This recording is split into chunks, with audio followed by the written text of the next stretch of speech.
வணக்கம் நண்பர்களே! நம்ம சேனல்ல ஹச்ஆர்எம்என் ஆப்பிள் கன்ற பத்தின ஒரு பதிவு போட்டிருந்தோம். நிறைய பேர் அத சப்போர்ட் பண்ணீங்க மற்றும் நிறைய பேருக்கு அதில நிறைய சந்தேகங்கள் இருந்தது. சரி அத பத்தின ஒரு முழு விரிவான விளக்கமுள்ள வீடியோவா நம்ம சேனல்ல அப்லோட் பண்ணலான்னு இருக்கோம். அத பத்தி தெரிஞ்சுக்கணும்னு நினைக்கிறவங்க நம்ம சேனல சப்ஸ்கிரைப் பண்ணிக்கங்க. நம்ம வீட்லயும் ஒரு ஹச்ஆர்எம்என் ஆப்பிள் கன்று வாங்கி நடவு பண்ணியிருக்கோம். அதில இப்ப புது தளிர்கள் வந்து இலைகள் வர ஆரம்பிச்சிருச்சு.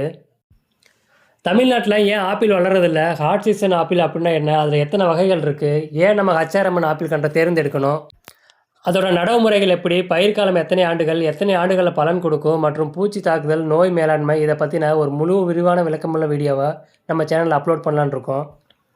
இதே சந்தேகங்களோட தான் நானும் ஒரு ஆப்பிள் கன்று வாங்கி நடவு பண்ணேன். ஆனா அந்த ஆப்பிள் கன்று இப்ப துளிர் விட்டு வளர ஆரம்பிச்சிருச்சு.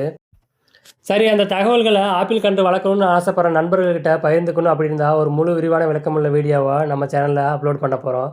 அந்த பதிவ பார்க்கணும்னு நினைக்கிறவங்க நம்ம சேனல சப்ஸ்கிரைப் பண்ணிக்கங்க. மற்றும் இந்த பதிவ பத்தி நீங்க என்ன நினைக்கிறீங்கன்னு கமெண்ட்ல சொல்லுங்க. இந்த பதிவு பிடிச்சிருந்தா ஒரு லைக் போட்டுருங்க.